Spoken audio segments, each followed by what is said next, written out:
All I can tell you is that this may be a little personal for me, this subject, because I used to be a freelance reporter, and my last assignment was the day I had my stroke. Um, but I'm not going to go into detail of what happened to me. But I'm going to talk about that profession for a minute, because there seems to be a great debate, healthy or really just not healthy at all. But it is a debate about the state of journalism today and why we should trust the media or not trust the media. I have a few thoughts, so I hope that you can bear with me and see if you agree or not in the comment section below. As it turns out, the mistrust in the media, or let me start by saying, at one point in our history, we trusted the media. Men like Walter Cronkite, Frank Reynolds at ABC, or Harry Reasoner, and also John Chancellor. Then that's the evening news. We had 60 Minutes when it started in 1968, a news magazine featuring stories about individuals and in the lives they live and the changes they're influencing in their community and in the world. And of course, news magazines like 2020, 48 Hours, all the rest. So journalism has always been about those stories, right? But I can just say that for me, the problem actually began when corporations started to buy up these newspapers and magazines, and depending on who the owner is, sometimes those stories may or may not benefit the owner or the people that he knows. So they kill it or they just water it down to where it doesn't have the impact. For example, I'm sure you probably heard of this story about the drug trade from a country in South America. I'm very familiar with that country. I know maybe one or two individuals there. But it was from this country, and the drug pipeline, was sent to here in America. Most specifically, cities with large urban centers like here in LA, where I'm at. And that fueled the drug war. Now, that when it came out in the late 1990s, people were just amazed at that. How could our government do something like this? And yet they did, allegedly, because of that pipeline from this South American country to the streets of LA, Chicago, New York, whatever, fueling the gang violence or violence in those communities that had already been existent for decades, and start to use that to turn against people that look like me, against other people that look like me, black and male. All I can tell you that newspaper reporting and the newspaper reporter who I felt paid with his life was sacrificed, allegedly, for having the nerve to actually put this out in the public conscience. And this is why corporations today are making sure they don't have another story like that. Ask yourself, in the past 27 years, have we had a story in the media, in the newspapers, in their present form, any stories like that, a story uncovered about this society and what has happened to the same effect that it had? Of course, we were busy talking about the murders of Biggie and Tupac, and that story is still out there with people that are starting to talk about it, or people starting to share their stories with reporters and all of that. But I asked the question, where have we seen stories that uncover the truth now? Who are the reporters brave enough and willing enough to uncover these stories if they're not meeting interference by the editors or the publishers? I invite you to look at The Wire, Season 5. And remember Scott Templeton? You remember that cat? Scott Templeton was a reporter, ambitious reporter. And he fabricated a story that later in the season he got his just rewards. But in real life, though, I will wager there are many Scott Templetons out there willing to do the will of their bosses or their publishers, right? Willing to do whatever it takes to get ahead, even fabricate a story or fabricate the facts. And this is why people become skeptical of the media, because of the Scott Templetons in that profession. But not only that, a publisher or even an editor may feel a story may be too hot for the audience. It may not be what the audience wants to see.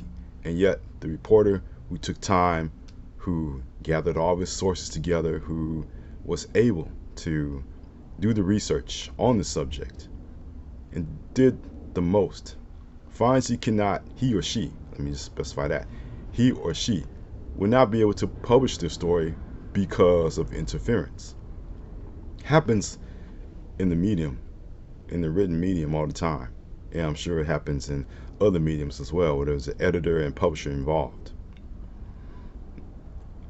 Personally, I've had my episode where I was doubted.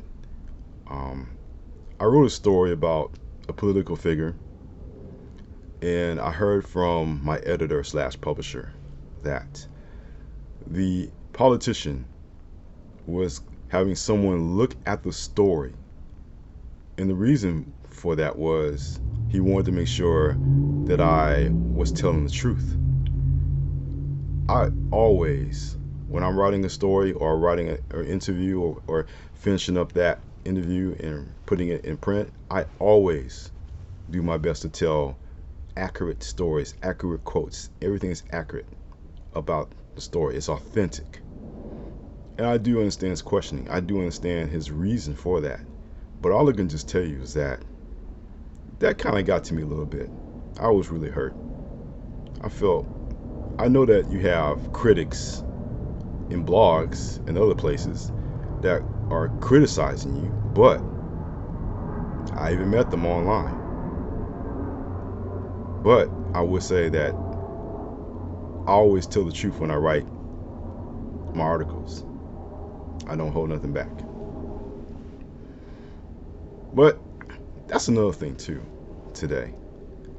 Blogs were a big thing back in the early 2000s, right?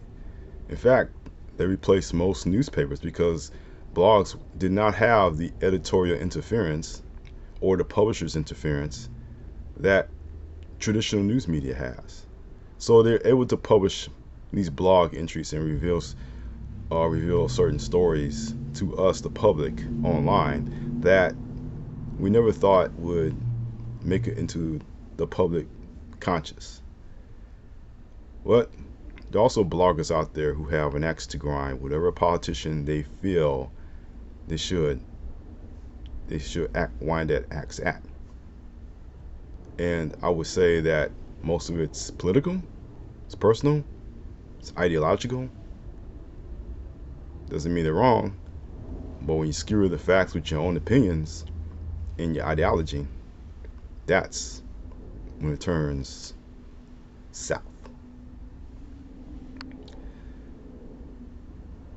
I respected Ted Koppel when he was in charge of a ABC news program, Nightline. I'll probably mention in the past how he, of all people, just was in my neighborhood and actually spoke to people. Not only people that the ministers and the entertainers who at the time of the unrest, wanted to say a few words, self-important words, but he actually talked to the people in the community who were involved in making the community the reputation that it had. He spoke to the young men. He spoke to the young men who were involved in gangs. He talked to them like regular human beings. He spoke to them. He asked them questions, and he heard from them, their concerns. He heard about what goes down in the hood. I mean, there are others, news magazines like Inside Edition, coming out to the neighborhood, but they wanted to show stories about personal triumph in the midst of all this, you know, unrest and riots and whatever goes on. Excuse me. It's cold out there. So all I can just tell you that the news media should always show stories that promote the common good, but also should not shy away from stories that we gotta talk about. We need to discuss. We need to discuss if your favorite politician is acting up, or if that policy is a wrong policy for the state and for the country and even your city. The news media, when it's not controlled by editors who are not willing to publish a story, or publishers who see the story as kind of a slant against their paper or their news magazine or whatever, I think stories like that need to be told, and it should be told. A footnote. The Oakland Tribune, when I lived in the Bay Area and I used to travel to Oakland, I would walk by the Oakland Tribune newspaper. Do you know the Oakland Tribune, much like the other newspapers in that region, have been bought and sold by a conglomerate? And now the conglomerate runs the same story in all the newspapers that they own. It's consolidation. It makes things easier. It takes the actual reporting out of someone else's backyard to have this conglomerate just present the same story, the same tales, the same material to one newspaper on this side of the bay to the other side of the bay. Now, I ask you, will we have any drug trade stories again from this country in South America to urban cities under this condition? We have those groundbreaking stories. We have those stories that mean a lot to you, me, and the other. I seriously doubt that happens. So in conclusion, I would say yes, it is right to criticize the media. Is under its current form, where it's all about profits and not about the people or the stories that the reporters cover. And it's all about really just gaining nothing. We don't learn anything new. We're not educated to learn anything from the stories you read or the tales that are being shared. Journalism today is in a state of flux, and is a dangerous state of flux as long as corporations and those people willing to get a step ahead in this society can continue to focus on profits rather than people. And until that happens, in a case like Fox, who was sued by either Smartmatic and Dominion for allegedly not telling the truth, I would say if we continue to go down this road, then what type of a society are we? We're not enlightened. We haven't been enlightened for 40 years since they started cutting the education budgets. Trust me, I work in education. I know. So as long as that happens, as long as we, the people, Americans in this country, continue to suffer under the policies which hold us back, hold us from learning, as long as our politicians mock education and those who are educated, and one way education, you can get your education is by reading, and reading the stories that matter. But what do I know, right? Middle-aged black young man from South Los Angeles. What do I know? Right? I'll leave the rest up to you. If you like, you can click on the banner, visit my website, or if you felt this content was good and you want to find out more or watch more of what I have to say, click that subscribe button. Click the subscribe button below. There you go. But I want to thank you, each and every one, for watching this. Hope that you learned something from me. Hope that you got some food for thought.